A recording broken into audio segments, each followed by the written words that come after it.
Olá pessoal, bem-vindos a mais um Reval da Trecheira Violenta. Eu sou o Osvaldo e o filme da vez é VHS Halloween de 2025. Já é esperado, né? Todo outubro tem um filme novo do VHS. Uma recapitulação muito breve da franquia recente. Em 2021 ela voltou com VHS 94, com a proposta de fazer uma antologia temática todo ano. E eu gostei muito do VHS 94, mas os três que vieram depois foram bem qualquer coisa. Uns curtas bons ali, uns curtas péssimos, a maioria bem esquecível. Daí ano passado a gente teve o VHS Beyond, que tentou fazer uma temática central para as narrativas de alienígena, e acho que apesar do filme ter sido meio mediano também, a maioria dos fãs concordou que foi legal ter uma temática mais restrita. E como sempre é lançado em outubro, esse ano a gente teve o VHS Halloween, no qual todos os curtas e a história de armação também conseguiram incorporar muito bem elementos da data, mas focando em aspectos diferentes dela. Já adiantando, pra mim esse foi o melhor VHS desde o 94, mas como toda antologia ele tem seus altos e baixos, né? São 6 curtas aqui ao todo, contando com a história de armação. Eu gostei bastante de 3 deles e não odiei nenhum,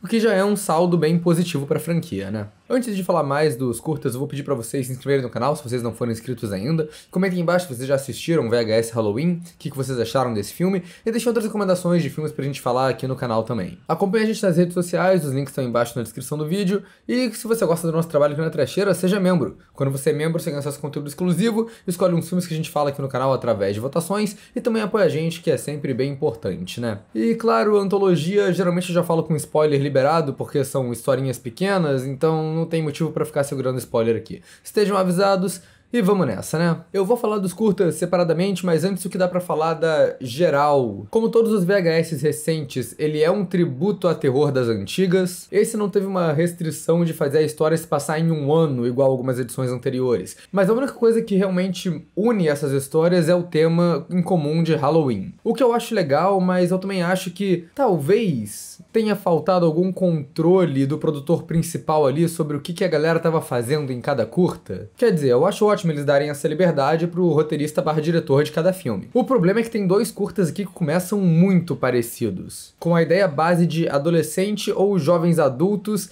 indo fazer o gostosuras ou travessuras, pedindo doce em porta, mesmo eles sendo velhos demais pra isso. E aí eles acabam em uma casa assombrada. Tem 2 curtas assim. Pra dar o crédito, os 2 curtas, depois que eles encontram a assombração principal da trama, ficam completamente diferentes. Mas ainda assim, quando o segundo curta desses começou exatamente desse jeito, eu achei bem repetitivo. O filme segue aquele formato de montagem que essa franquia tem feito bastante, que a história de armação não é mais sobre pessoas vendo as fitas amaldiçoadas. É só um curta como os outros, dividido em várias partes, como se alguém tivesse gravado tudo que a gente tá vendo por cima e agora a gente tá assistindo essa fita amaldiçoada. E por último, quase todos os curtas seguem nessa linha que é o principal da franquia VHS, que são filmes de terror sobrenatural, meio surreal, viajado. Eles criam criaturas únicas, bizarras e geralmente feitas com efeito prático, que são bem marcantes visualmente. Eu digo que quase todos os curtas fazem isso porque tem um curta específico que tenta fazer uma parada mais realista, tensa, sombria, o que é legal, mas eu acho meio zoado aqui porque parece deslocado, quebra um pouco a proposta da coisa, sabe? Vou falar nele quando chegar mais nele, né? Agora vamos pros curtas,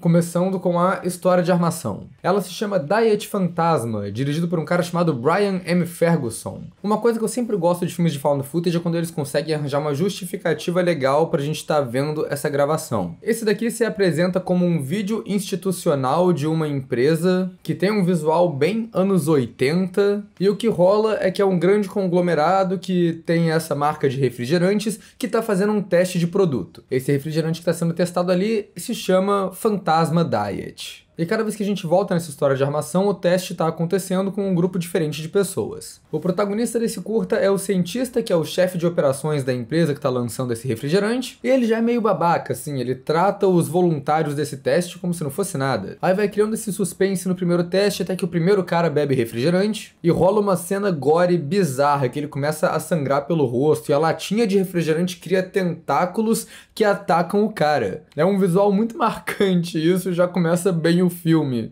Esse curta talvez fique um pouco repetitivo, porque toda vez que volta na história de armação é meio que a mesma coisa. Mas ele ainda consegue construir um mistério ali sobre o que é esse refrigerante e qual é o objetivo dos cientistas. Isso já te deixa engajado, mas eu acho que o que engaja mesmo é que esse curta é basicamente uma sequência de mortes gráficas bizarras e a gente gosta disso como fã de terror, né? O curta começa a entrar num humor mórbido quando ele coloca uma criança pra testar o refrigerante, e aí quando ela vai dar o segundo gole, ela explode off-camera, a gente só vê no ponto de vista do cientista ali o gore e o sangue batendo na janela. Eventualmente a gente entende que o que os cientistas estão tentando fazer é um refrigerante de fantasmas. Eles literalmente conseguiram capturar a essência de fantasmas e estão colocando na bebida. E vai além, eles estão querendo arranjar um jeito de controlar esses fantasmas para as pessoas beberem o refrigerante, ficarem possuídas e quererem comprar mais refrigerante depois. É uma ideia muito boa, muito criativa, acho que tem uma vibe meio Halloween 3. Com esse vilão corporativo, tem essa coisa parecida dele querer comercializar um produto mortal. Acho que ele pega um pouco de The Stuff também, né? Nesse aspecto de criticar o marketing e a cultura de consumo. Eu acho bem legal, mas ainda assim não é um dos curtas que eu amei. Como eu disse, ele é um pouco repetitivo e acho que a direção de found footage muito tremida, principalmente nas cenas mais caóticas, deixa um pouco difícil de entender o que tá acontecendo ali. O final pra mim é o mais zoado, né? Que eles fazem o teste com um grupo muito grande de gente e começa a dar ruim com todo mundo ao mesmo tempo, é um pandemônio. Um cara é possuído, outro é sugado pela lata e o cabelo da mulher começa a atacar ela mesma. É muita coisa mirabolante acontecendo ao mesmo tempo ali pra um trabalho de câmera muito zoado. Daí nesse grupo tem uma garota, criança, que não se mata, nem explode, nem nada, mas fica possuída.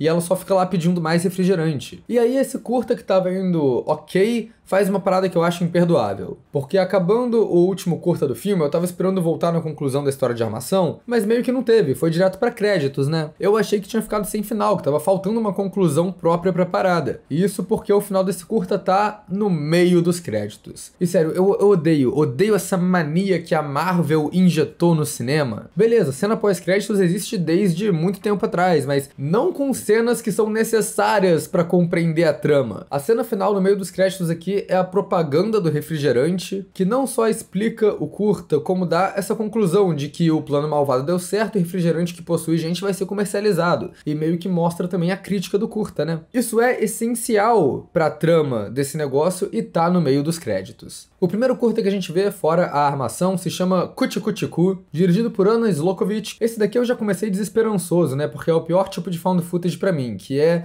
o jovem fazendo merda. Quase todo filme do VHS tem um curta de jovem fazendo merda, e quem acompanhou a saga aqui sabe, eu odeio todos eles. E daí a gente acompanha o rolê dessas duas amigas, em uma última noite que elas querem ser crianças irresponsáveis pedindo doce fantasiada por aí. O filme se passa em 2008 e ele tem essa estética found footage de câmera digital da época, que eu acho legal e acho que hoje em dia já é considerado um visual retrô. E desde o começo do filme vai se criando ali um mistério da região. Tem umas crianças aleatórias que vêm falar com as adolescentes no começo e falam sobre a figura da mamãe, que é um tipo de assombração de Halloween que pega as pessoas que são velhas demais pra ir pedir doce. E eu acho legal que durante essa cena toda, o lugar onde a criança bateu na janela do carro, fica uma marca de mão arrastada ali que forma uma mão meio de bruxa. A gente também descobre que essa cidade tem um histórico de desaparecimento, inclusive uma garota que era do mesmo colégio que as duas protagonistas sumiu um ano atrás. Então se pá, os boatos sobre a tal da mamãe são reais, e é claro que são, porque ao longo do filme as protagonistas vão parar na casa da mamãe. O maior problema desse filme pra mim é que as duas protagonistas são insuportáveis. Não dá pra gostar delas, cara, elas já são desagradáveis por si só, mas ainda por cima elas são burras, cara. Elas fazem decisão idiota de filme de terror e ninguém aguenta mais isso, cara. A gente tá em 2025. As duas estão lá andando na rua, do nada brota uma casa que não estava lá antes, que tá com a luz piscando, como se a casa estivesse viva, vibrando, chamando elas.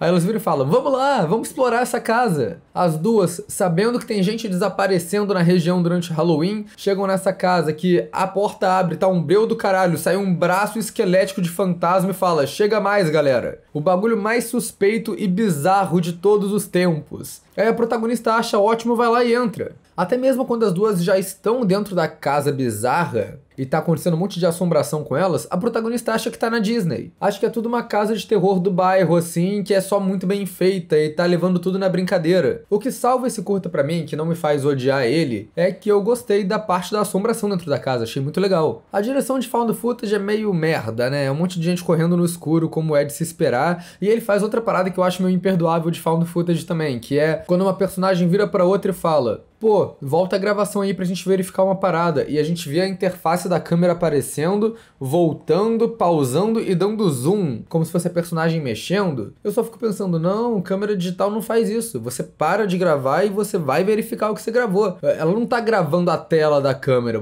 a câmera tá gravando o que ela tá gravando, tá ligado? Mas tem umas paradas maneiras aqui também. Primeiro que eu gosto do ambiente. E como o fantasma principal é a mamãe, o tema de maternidade é usado de um jeito bizarros, né? Elas encontram salas temáticas, tipo um chá de bebê abandonado de anos atrás, um fraldário cheio de merda nas paredes. E é legal que as protagonistas mesmo estão fantasiadas de bebê, o que combina com o tema delas sendo criançonas ali, mas também bota elas na mira da mamãe, porque a mamãe quer pegar as bebês pra ela. Elas encontram uma garota sendo torturada, que tá presa numa cadeira com leite voando na cara dela, sendo alimentada à força. Mas olha, pra tudo que tem de narrativa visual e direção de arte maneiro aqui, tem um momento que é constrangedor também, que é quando elas vão olhar um quadro da mamãe quando ela era viva. E é um bagulho obviamente feito de inteligência artificial. Que ela tá, tipo, gritando, desesperada, com aquela cara artificial escrota. E a personagem fala, nossa, ela parece meio chateada, né? Não, não parece meio chateada, ela parece não existir. Sério, qual era a dificuldade de pegar uma atriz, meter um bagulho debaixo da roupa pra fazer uma barriga de grávida e tirar uma foto, tá ligado? Elas também vão encontrando outras pessoas que estão presas na casa, que foram capturadas pela mamãe. E essas pessoas, elas são transformadas em bebês adultos. Elas encontram uma garota desaparecida, um outro cara, e todos eles estão com bochechas muito inchadas e o olho meio esquisito.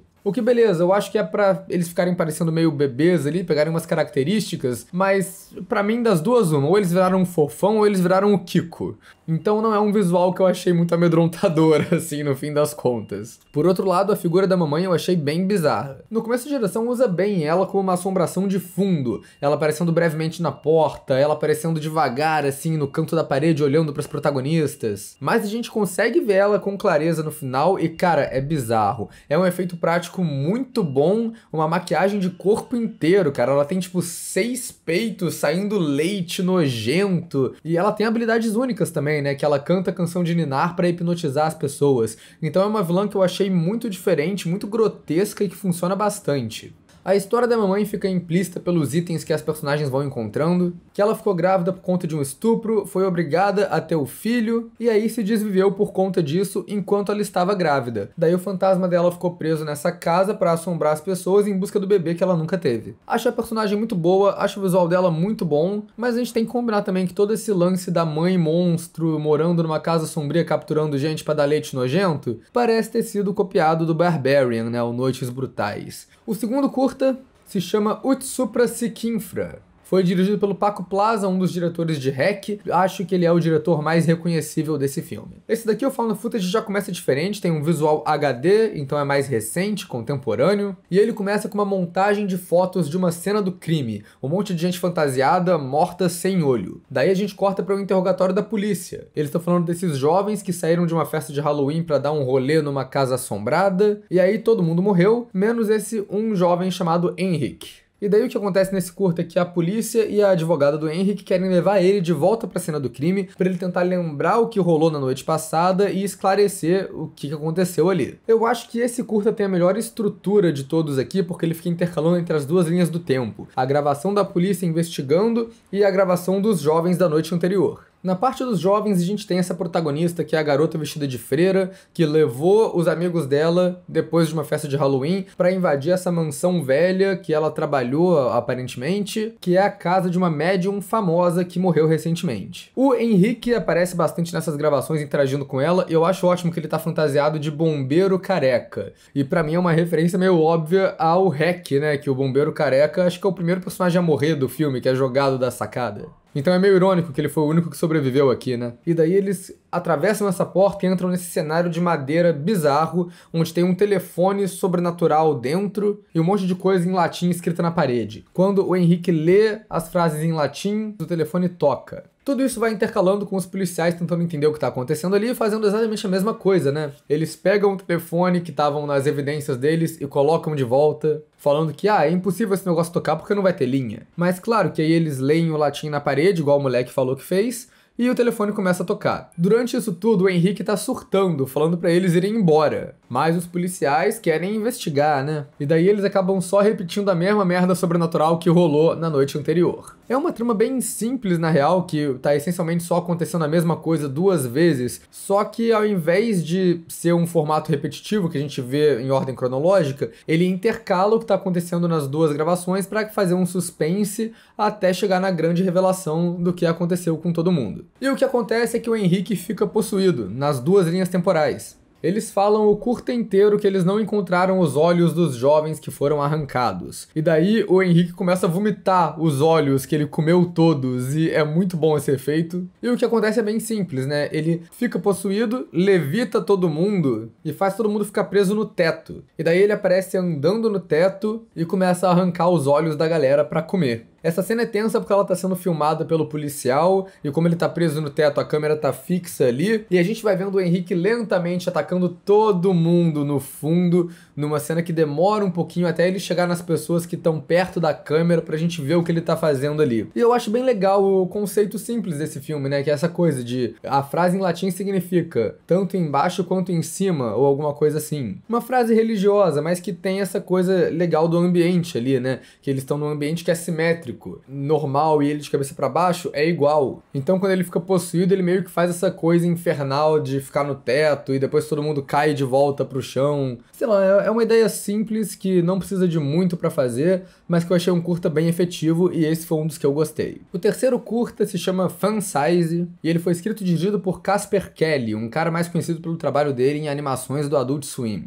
Esse foi um curta que foi de 8 a 80 muito rápido pra mim. Isso porque ele é o curta que começa igual ao primeiro. A mesma trama de, agora não é mais adolescente, mas são jovens adultos que estão se fantasiando pra indo pedir doce no Halloween, apesar de eles serem velhos demais pra isso. A parada é que esse curta não se leva nem um pouco a sério, o que faz dele já bem melhor, mais divertido pelo menos do que o primeiro. Os jovens são todos caricatos, irritantes e com atuações meio exageradas, mas nesse caso eu comprei mais do que a jovem mala do primeiro. Eu acho que pelo menos aqui esse exagero parece estético. E eu acho a justificativa do found footage muito engraçado também. Tem dois personagens que estão fantasiados de operador de câmera de filme de terror found footage pro Halloween. E aí por isso eles têm várias câmeras diferentes pra pegar coisas de ângulos diferentes. Meio sem vergonha eles fazerem isso, mas é meio metalinguístico também, né? Eu achei divertido. Tem dois casais principais aqui. Tem o cara muito mala, insuportável, Zé Graça, típico desse tipo de filme, e a namorada dele, que não tem muita personalidade, e tem o casal protagonista, que tem um drama genérico. Eles são noivos, e o cara quer muito casar com a garota pra ela ser a esposa tradicional dele, enquanto ela, na verdade, não quer, ela quer terminar com o cara, mas não tem coragem.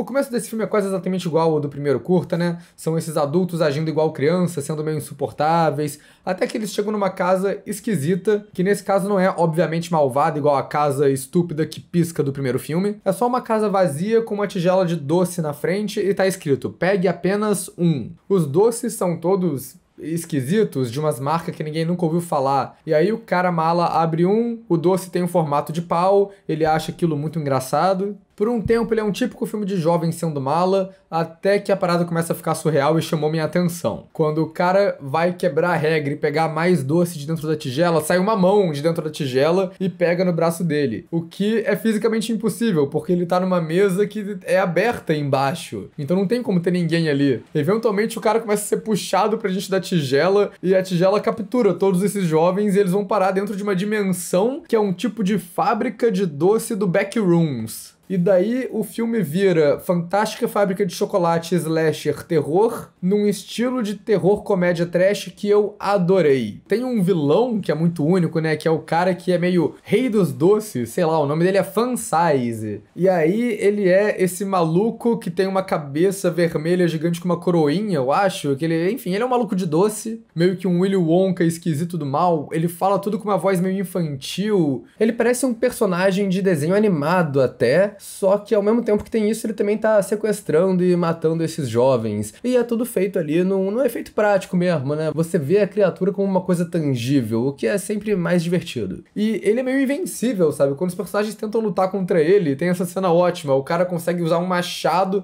pra cortar a mão do fansize fora. Aí só abre um buraco no braço dele que começa a disparar bombom na cara das pessoas. E aí ele tem um assistente baixinho também que ajuda eles, que é um tipo de umpa-lumpa do mal. Acho que todo o design desse curta, no geral, é uma coisa meio Willy Wonka malvado. Você tem essa fábrica que eles basicamente só gravaram num armazém antigo meio vazio, mas tem uma atenção para detalhes ali, com as decorações, com as máquinas mortíferas que os jovens estão caindo dentro, e até com as embalagens de doce mesmo, que são todas bem únicas. E aquela parada da temática, né? O primeiro filme foi sobre ir fazer trick or treat, beleza. A história de armação foi sobre produtos de Halloween. O segundo filme foi sobre o after da festinha de Halloween da galera. Esse daqui é sobre doce assassino de Halloween. E aí ele tem mortes temáticas e é um curta muito gore também, mas é um gore cômico. Aí tem a máquina de transformar gente e doce, que é muito engraçado, o maluco mala fica preso na máquina. E eventualmente a máquina é um monte de faca que começa a cortar o maluco e vai desmembrando ele, partindo várias partes dele, e a gente vai vendo todos os membros decepados deles sendo transformado em doce. Tu lembra, né, da cena do cara comendo o chocolatinho lá em formato de pau? Era o pau de alguém de verdade revestido de chocolate ali que ele tava comendo. Então tem um pouco do grotesco implícito ali também. Eventualmente tem a morte cartunesca da outra garota também, que enfia um cano que dispara doce no cu dela e explode o rosto dela quando o bagulho sai com muita pressão. É feita sem gore, é feito como piada essa morte, então funciona. Eventualmente o bagulho vira tipo uns Jogos Mortais do Willy Wonka, que o casal principal consegue abrir a porta pra sair, mas aí é só uma parede de tijolo com um aviso, só pode pegar um doce, hein? É uma parada meio vacilo do fansize, talvez. Os personagens estão sendo punidos por quebrar a regra que estava escrita, mas só um deles quebrou a regra, que foi o babaca que morreu primeiro. Mas até aí eu acho que, até nisso ele é meio Jigsaw, né? Que ele tá matando gente porque ele quer mesmo e tá usando qualquer coisa de desculpa. O personagem do noivo da protagonista é bem mala. E eu acho que ele é mala nem porque ele é chato, mas é só porque ele é repetitivo e parece que não tem muita caracterização. A única caracterização dele é, ele é noivo. E aí ele fica chamando a mulher de noiva dele, ele fala o tempo todo sobre casamento, ele não tem outro tema. E aí é irônico que no final ele fala: ai, antes da gente morrer, vamos nos casar. E aí ela nega o pedido e ele só morre na máquina igual um otário. Eu gostei bastante desse curta, não gosto muito do final da protagonista, que ela consegue sair da fábrica do fansize, mas ainda assim ele encurrala ela e mata ela, que eu acho meio feio, porque a gente vê tudo isso no ponto de vista dela, então depois de ter um monte de morte explícita com efeitos legais no curta, a gente não vê nada nesse final, não entende direito o que rolou, mas eu gosto da cena final do curta mesmo, que é uma família indo na mesma casa do começo, vendo a tigela de doces. Aí a garota pega um doce e fala: nossa, tem uma coisa de metal aqui. E é o dedo da protagonista com a aliança. E aí termina desse jeito legal, que é o moleque falando: eu peguei mais de um doce, tem problema? E aí a família é atacada pela tigela e a gente sabe que eles vão ser picotados e virar doce também. Mas assim, pra tudo que acontece nele, eu acho que ele até foi menor do que devia. Eu acho que ele foi muito corrido pra apresentar esse vilão e todas essas ideias diferentes. É sério, eu gostei muito desse curta e eu assistiria facilmente um longa dessa história. O quarto curta aqui se chama Kid Print, foi escrito e dirigido por um cara chamado Alex Ross Perry, que é o cara que dirigiu o filme do show do Ghost. Esse é outro que eu não gostei muito e no caso ele é o que eu falei que não combina muito com o resto. Eu sempre exalto aqui no canal filmes de terror que eu acho que conseguem fugir do realismo da coisa. Acho que o cinema, principalmente cinema de terror, cinema fantástico, tem margem pra ser muito surrealista e fantasioso, pra criar monstros e pesadelos absurdos. E geralmente quanto mais esquisito e mais fora do normal, eu prefiro. E é por isso que eu adoro a franquia VHS, porque eles não têm medo de fazer coisas bizarras. Então quando brota um filme de terror que é 100% realista, com um assassino psicopata real querendo ser sombrio e chocante, eu só acho meio sem graça. Ele é praticamente um curta de torture porn também, né? O que eu já acho meio chato por si só, mas nesse caso eu acho que ele é notável pelo valor de choque, porque o assassino tortura e mata crianças e adolescentes. O que na real pra mim só mostra que eles não tinham nada muito criativo pra fazer aqui não. Esse curta pra mim foi só valor de choque mesmo. O conceito desse filme é que o protagonista trabalha fazendo tal do Kid Print, que é um serviço que era real da Blockbuster nos anos 90.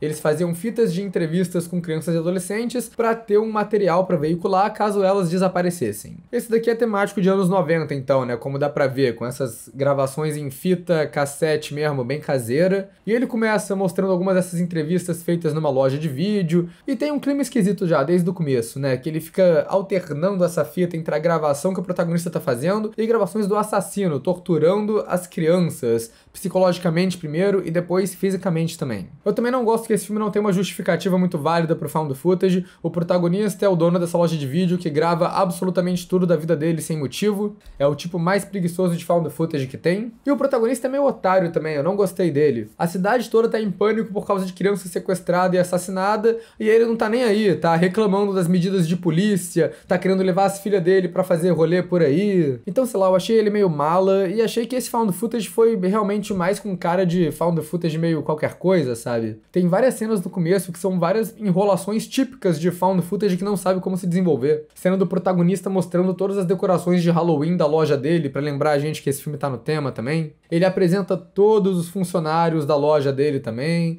que estão lá por um motivo, são pra eles serem os suspeitos de quem vai ser o assassino. E de novo, é uma parada que eu acho meio irritante nesse filme, igual no primeiro curta, é que todo mundo aqui é burro, incluindo o assassino. O protagonista vai lá buscar uma fita de garota desaparecida na loja dele depois da loja fechar. Aí ele vê a mesa do editor com um monte de fita de tortura passando e demora 15 dias úteis pra se ligar de que tem alguma coisa errada acontecendo. Ele acaba sendo atacado pelo editor usando uma máscara de pele humana. Porque, né, o editor dele é o assassino, a gente descobre isso, e o resto do curta vira torture porn sem objetivo. Isso tudo só levanta perguntas, tá ligado? Como isso tudo tava rolando na loja do cara e ele não sabia? Tipo, não tinha nenhum sinal de assassinato, sangue, coisa fora do lugar. Às vezes o maluco assassino era só muito bom de limpeza, mas, porra, difícil, né? E outra, a polícia não faz a conexão de que todos os jovens que estão sendo assassinados passaram por essa loja pra tirar foto e fazer vídeo? Me parece algo importante, me parece algo que o Criminal Minds teria resolvido em menos de 40 minutos. E, brother, como que o protagonista nunca encontrou o assassino na loja dele antes? O cara fala que vai lá nos fins de semana matar gente, só que, porra, é uma parada que é completamente contraprodutiva, tá ligado? O assassino tá matando gente no lugar que ele trabalha, que é o lugar onde a galera grava as fitas que é pra usar se a criança desapareceu. Então a lógica das coisas é: o assassino sequestra uma criança e vai lá torturar e matar ela no lugar onde o cara vai ter que, obviamente, ir buscar a fita da criança que desapareceu. E eu fico surpreso que ele conseguiu matar tanta gente antes de acontecer isso, do protagonista esbarrar com ele lá na loja. Daí o protagonista é capturado pelo cara e ele decide salvar os jovens que estavam capturados sendo torturados ali também. Daí tem uma jovem que eu tenho quase certeza que ela viu o assassino atacando o protagonista, mas ela vira e fala: eles estão trabalhando juntos, e os jovens se juntam pra matar o protagonista, e quando eles tentam fugir, eles são assassinados pelo cara off-câmera. Assim, eu perdoo os jovens que estão sendo torturados serem irracionais, né? Tipo, o moleque não tem nem mais rosto, ele tá tentando pegar o rosto dele do chão e colocar de volta na cara. Mas o resto dessa trama ser tão arrastada e os personagens tão chatos, sei lá, não me prendeu. E o final é pior ainda, né? Que o protagonista ele sai como vilão da cidade, a polícia coloca ele como o assassino, o que não faz muito sentido se você parar pra pensar que ele foi morto pelos jovens e depois os jovens morreram, né? Então, assim, alguém... Quem matou quem ali? Qual é a ordem das coisas? Essa parte da investigação é muito corrida, nada faz sentido. E a reação do editor, que é o assassino de verdade, também não faz sentido. O cara parece dando uma entrevista falando que vai continuar o serviço de Kid Print, né? Que é basicamente o curta terminando de um jeito falando: ó, ele vai continuar matando gente, hein? Porra, se ele continuar fazendo isso, ele é burro. Porque na primeira criança que desaparecer ali, ele se entrega. Porra, o cara conseguiu fazer o crime perfeito. Culparam o chefe dele, aí acabou, cara. Ele tinha que terminar com ele indo pra outra cidade, abrir um negócio parecido num lugar onde ele não tem histórico. Mas aqui ele fala: porra, vou continuar o serviço dele, hein? Matou uma criança, a galera vai falar: ah, então o cara que morreu não era o assassino, né? Quem investiga quem que trabalha no lugar, quem tinha acesso. Pronto, chegou, prendeu o cara. Isso é estúpido. E esse também é o curta que usa menos o tema de Halloween. Eles falam um pouco sobre o impacto que esses sequestros estão causando na data na cidade, que não vão conseguir fazer festa de Halloween na moral. Mas tirando isso, cara, a data não afeta em nada a trama, podia ter se passado em qualquer dia. E sério, eu achei esse bem ruim, acho que foi o pior curta de todos aqui pra mim. Eu não coloco ele como um curta péssimo e deplorável, porque eu ainda acho que ele tem uma parada que vale ali do valor de choque mesmo, do valor de perturbação e das cenas de gore, que realmente são muito boas. Mas pra mim é um filme genérico de serial killer que não tem mais além disso. E daí a gente vai pro último curta, que se chama Home Hunt, e foi escrito e dirigido pela dupla R.H. Norman e Micheline Pitt Norman. Também parece ser o primeiro longa-metragem que eles participam, e isso é outra coisa que eu me amarro na franquia VHS, como ela tem virado um tipo de vitrine pro trabalho de diretores que não tem oportunidades antes e meio que virou uma porta de entrada pro mundo do terror para muito diretor também. Esse último curta aproveita muito o tema de Halloween, porque o que ele pega aqui é a temática atração de terror de bairro. É uma coisa que americano gosta de fazer, né? De montar essas casas de terror bem caseira no quintal de casa. Esse filme começa com o trecho de found footage anos 70 que eu falei, que eu achei ótimo. Começa com uma câmera caseira bem antiga, que roda uma velocidade diferente de quadro, e fica tudo meio travado, dá um visual bem distinto ali. E aí depois ele passa, acho que para anos 80 e vira um found footage um pouquinho mais tradicional, né? O protagonista desse daqui é o Keith. Ele é um cara que todo ano monta no quintal dele a casa de terror do Dr. Mortis. A introdução mostra ele e o filho, quando criança, felizes ali de montar as paradas, o filho gosta de participar das brincadeiras do pai. Quando ele vai para os anos 80, o Zack, que é o filho dele, virou um adolescente chato. O adolescente revoltado, que não quer mais saber daquilo, que tem vergonha de ser o corcunda da casa de terror. E aí tem esse conflito da família, né, que o curto inteiro é o pai sendo meio mala também e forçando geral a participar da casa de terror dele, o filho não gostando mais daquilo, sendo grosso com o pai, mas também sendo obrigado a participar. E a partir daí esse curta tem um conceito que é muito foda, né? O que acontece é que o pai, ele vai comprar decoração de terror numa loja de bagulho. Ele entra numa área proibida dessa loja de bagulho, que tem um monte de item esquisito, implícito que tudo ali é meio amaldiçoado, meio sobrenatural, e ele pega um vinil. Daí no dia do Halloween o pai decide fazer o vinil ser a temática principal da casa de terror dele, né? A ideia é que a galera vai entrar lá e aí ele vai colocar o vinil pra tocar e falando, esse aqui é o vinil amaldiçoado pra invocar os mortos, ou algo assim. Só que aí, quando vai o primeiro grupo de gente lá, o vinil toca e o que ele faz é transformar todo esse labirinto falso de fundo de quintal do cara em um labirinto de terror de verdade com perigos reais. E eu adorei essa trama. É outra que eu acho que daria pra ser um longa-metragem por si só, porque, assim, infelizmente eu acho esse curta meio corrido também. Eu consigo ver um roteiro mais elaborado sendo feito sobre isso, sabe? A gente não tem tempo de ver o pai e o filho fazendo meio que um teste na casa assombrada e passando por cada ambiente falso do jeito que é, antes da gente ver tudo se transformando nos ambientes de terror de verdade. A gente também não tem tempo de conhecer as pessoas que estão passando por ali, que é o grupo de vizinhos e amigos da família, então acaba que é só um monte de gente morrendo muito rápido que a gente não sabe quem é e não se importa muito. Mas eu acho que isso é um mérito do curta também, cara. Eu gosto muito que nesse filme do VHS tem 2 curtas que eu falei, cara, eu quero ver mais disso, eu quero que isso seja um longa. E isso não acontece muito. Os personagens aqui são basicamente a família principal, né, que é o Zack e os pais dele, e esse monte de vizinho que não tem muita caracterização. O mais notável pra mim é o Rick Baker, o mestre dos efeitos especiais de Hollywood, já ganhou Oscar e tudo mais, e aí eu achei engraçado, do nada ele tá atuando aqui nesse filme como um vizinho chato que só reclama de como tudo ali tá muito falso. O lance do sobrenatural aqui é engraçado, o jeito que vai entrando na trama. Eles colocam o vinil pra rodar, as coisas começam a se mexer sozinhas, a luz começa a piscar, a plateia tá achando aquilo normal, mas a gente vê pelas reações dos pais do Zack ali que nada disso foi planejado. E eu só acho meio bizarro pensar que o cara não testou o vinil antes, tá ligado? O cara não ia deixar pra testar aquele vinil que ele nem sabe o que tinha nele, só no dia que ele fosse abrir a casa de terror dele pro público, né? Porra, vai que o cara coloca o vinil pra rodar e no final era, sei lá, um vinil da Xuxa. Se bem que acho que funciona também, né? Eu colocava pra tocar ao contrário. Mas a parada é que a gente vai vendo aos poucos a transformação do cenário falso pro cenário real. Porque os primeiros que os personagens estão quando o vinil tá tocando são bem falsos. Mas aí eles passam por uma porta, que é uma porta falsa, e ela tranca atrás deles. O cara fala, cara, isso não é nem possível, essa porta não tem tranca. E os monstros vão ficando mais elaborados. No começo a gente tem um monte de fantasma de lençol atacando as pessoas, né? O que eu acho muito engraçado também, porque eu nunca vi um filme que usasse o fantasma de lençol final tradicionalzinho assim que a gente conhece como uma ameaça, e esse faz isso, achei bonitinho. E aí a gente vai passando por vários cenários diferentes, né? Tem uma cripta cheia de zumbi, aí tem a sala de tortura que tem o carrasco atacando. No final eles encontram uma bruxa, tem essa personagem da menina, que tava todo mundo tentando proteger, e a bruxa só pega ela e joga no caldeirão e a menina derrete. E acho que tem que dar um crédito aqui também, porque por mais que seja um curta rápido, tem muita coisa que foi feita pra ele, é muita criatura diferente, muitos cenários diferentes que os personagens só passam correndo, então teve que ter toda uma atenção pra detalhes ali, pra uns negócios que passam em 2 minutos. Isso é mais trabalho do que muito longa que eu já vi por aqui.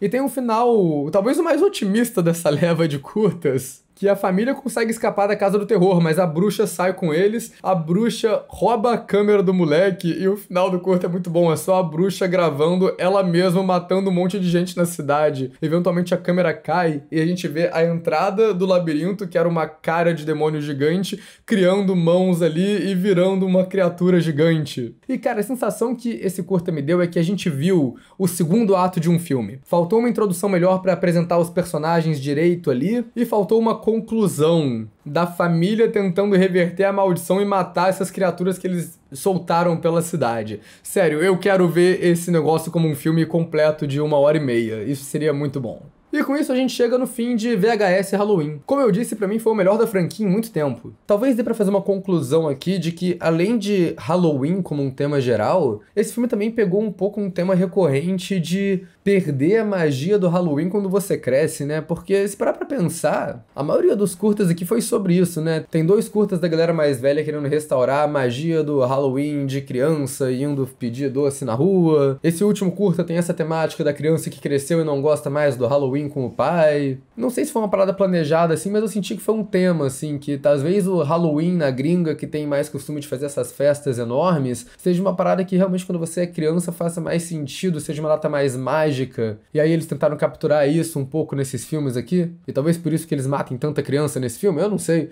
Mas até onde VHS recente vai, eu acho que esse é o mais memorável que a gente teve nos últimos anos. E que os curtas bons são muito bons e os curtas ruins não são nem ruins, eles só são meio medianos mesmo. Então acho que a categoria final que eu coloco esse filme como um todo é notável. Talvez uma trecheira notável, né? Porque, porra, é muito trash isso daqui, então fica por isso mesmo.